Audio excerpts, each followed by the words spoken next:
दोस्तों bye bye study में आपका स्वागत है। आपके लिए लेकर आए हैं हम जीके जीएस का सेट नंबर 3 जो आपके लिए उपयोगी रहेगा रेलवे, एसएससी जीडी, आरपीएफ और दिल्ली पुलिस के लिए। तो आइए दोस्तों स्टार्ट करते हैं। पहला क्वेश्चन, कौन सा साधन विद्युत ऊर्जा को यांत्रिक ऊर्जा में परिवर्तित करता है? ऑप्शन है डायनेमो, विद्युत मोटर, ट्रांसफार्मर, इंडक्टर। तो यहाँ पे आपका आंसर हो जाएगा विद्युत मोटर। यहाँ पे आपका आंसर हो जाएगा विद्युत मोटर। और डायनेमो इसका विपरीत हो जाएगा, यांत्रिक ऊर्जा को विद्युत ऊर्जा में परिवर्तित करता है डायनेमो। ट्रांसफार्मर एसी वोल्टेज को डीसी वोल्टेज में परिवर्तित करता है। आइए दोस्तों देखते हैं दूसरा क्वेश्चन, विद्युत बल्ब का फिलामेंट किस धातु से बनी होती है या फिर किसकी बनी होती है? तो यहाँ पे आपका ऑप्शन हो जाएंगे आपके तांबा, लोहा, सीसा, टंगस्टन। तो आपका आंसर हो जाएगा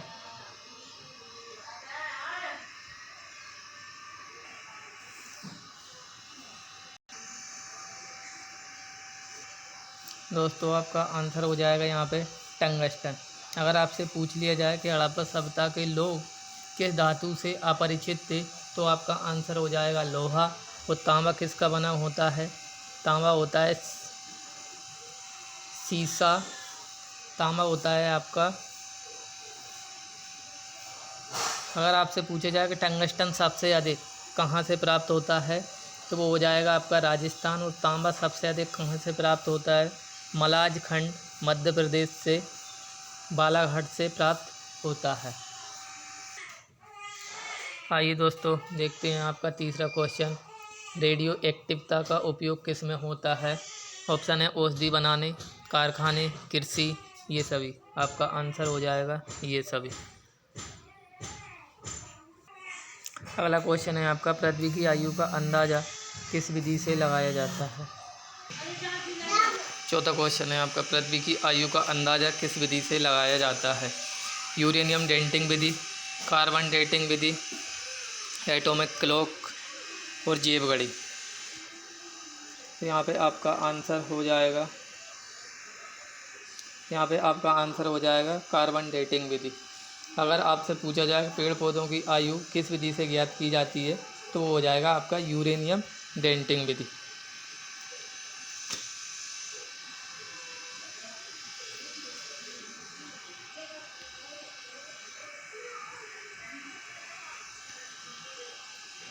चल चल चाय पी ले जा।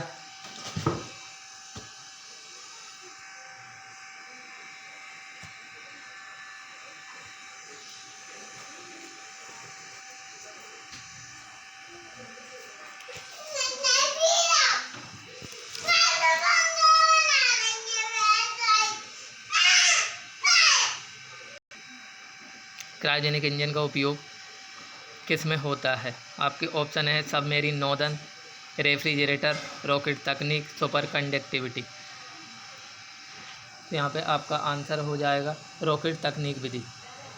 अगर आपसे पूछा जाए कि रेफ्रिजरेटर से कौन सी गैस निकलती है, तो CFC, और CFC का फुल फॉर्म होता है क्लोरोफ्लोरोकार्बन, जिससे कि पोल्यूशन बढ़ता है या फिर ग्लोबल वार्मिंग की समस्या आती है। अगला क्वेश्चन है दोस्तों आपका, भारत के किस राज्य में कॉफ़ी का अधिकतम उत्पादन होता है? ऑप्शन है कर्नाटक, केरल, उड़ीसा, पश्चिम बंगाल।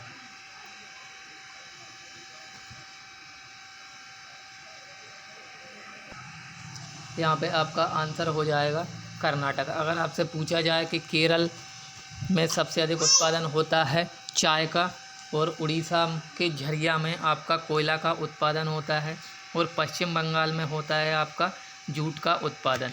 और पश्चिम बंगाल में ही आपका सुंदरबन डेल्टा भी स्थित है, जो कि विश्व का सबसे बड़ा डेल्टा है। अगला क्वेश्चन है दोस्तों आपका, काजीरंगा राष्ट्रीय उद्यान किस राज्य में स्थित है? ऑप्शन है असम, राजस्थान, बिहार, पंजाब। यहाँ पे आपका आंसर हो जाएगा असम। काजीरंगा राष्ट्रीय उद्यान ही आपका एक सींग वाले गैंडे के लिए प्रसिद्ध है, और राजस्थान में आपका राष्ट्रीय उद्यान है रणथंभौर राष्ट्रीय उद्यान। दोस्तों अगला क्वेश्चन है आपका, पृथ्वी का एकमात्र उपग्रह है। ऑप्शन है चंद्रमा, फोबोस, डेमोस, गैनीमीड, वरुण।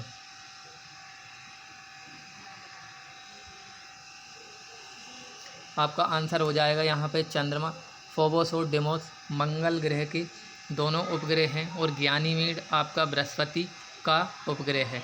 अगर आपसे पूछ लिया जाए सबसे बड़ा उपग्रह कौन सा है तो वो आपका गैनीमीड ही हो जाएगा। और अगर आपसे पूछा जाए कि सबसे छोटा उपग्रह कौन सा है तो वो हो जाएगा आपका फोबोस।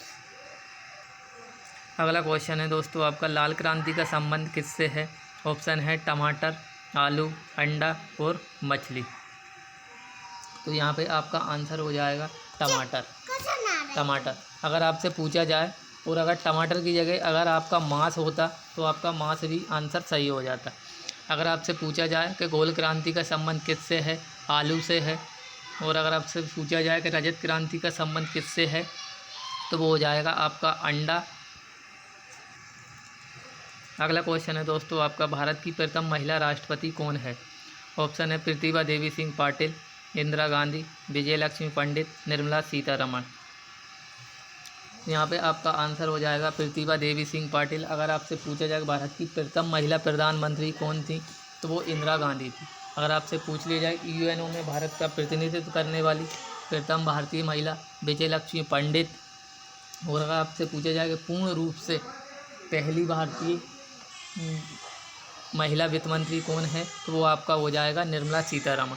और दोस्तों इंदिरा गांधी के समय में ही अनुच्छेद 352 हमारे भारत देश में लागू किया गया था। अगला क्वेश्चन है आपका, भारत को पहला नोबेल पुरस्कार किस क्षेत्र में मिला था। ऑप्शन है आपका साहित्य, शांति, अर्थशास्त्र और विज्ञान के क्षेत्र में। तो आपका आंसर हो जाएगा साहित्य। साहित्य के क्षेत्र में नोबेल पुरस्कार रविन्द्रनाथ टैगोर जी को मिला था। इनकी पुस्तक थी गीतांजलि। गीतांजलि का दोस्तों अंग्रेजी में अनुवाद विलियम जोन्स ने किया था। विलियम जोन्स ने किया था। और सबसे लास्ट में जो है किसको शामिल किया गया है नोबेल पुरस्कार के क्षेत्र में तो वो हो जाएगा आपका अर्थशास्त्र। और शांति के क्षेत्र में नोबेल पुरस्कार कहाँ से दिया जाता है तो नॉर्वे की राजधानी है ओस्लो, वहाँ से दिया जाता है। और विज्ञान के क्षेत्र में आपका पुलित्जर पुरस्कार कलिंग पुरस्कार दिया जाता है। विज्ञान के क्षेत्र में आपका कलिंग पुरस्कार दिया जाता है। अगला क्वेश्चन है दोस्तों आपका, अर्थशास्त्र पुस्तक किसने लिखी है। ऑप्शन है आपका एडम स्मिथ, खुशवंत सिंह, जयप्रकाश नारायण, रास बिहारी बोस। यहाँ पे आपका आंसर हो जाएगा एडम स्मिथ। एडम स्मिथ को अर्थशास्त्र का जनक कहा जाता है। अगला क्वेश्चन है आपको, फूल की कली से किस मसाले को प्राप्त किया जाता है। ऑप्शन है लौंग, जीरा, जायफल, धनिया। आपका आंसर हो जाएगा यहाँ पे लौंग। अगर आपसे पूछा जाए कि मध्य प्रदेश के अंदर मालवा क्षेत्र में सबसे अधिक मालवा क्षेत्र में जो गुना पड़ता है वहाँ पे किस चीज़ का उत्पादन किया जाता है तो आपका आंसर हो जाएगा यहाँ पे धनिया।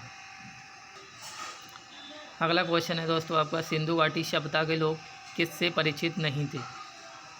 मैंने आपको पहले क्वेश्चन में ही बता दिया गया था कि वो लोहा से परिचित नहीं थे। लोहा से परिचित नहीं थे और सभी धातुओं से परिचित थे वो।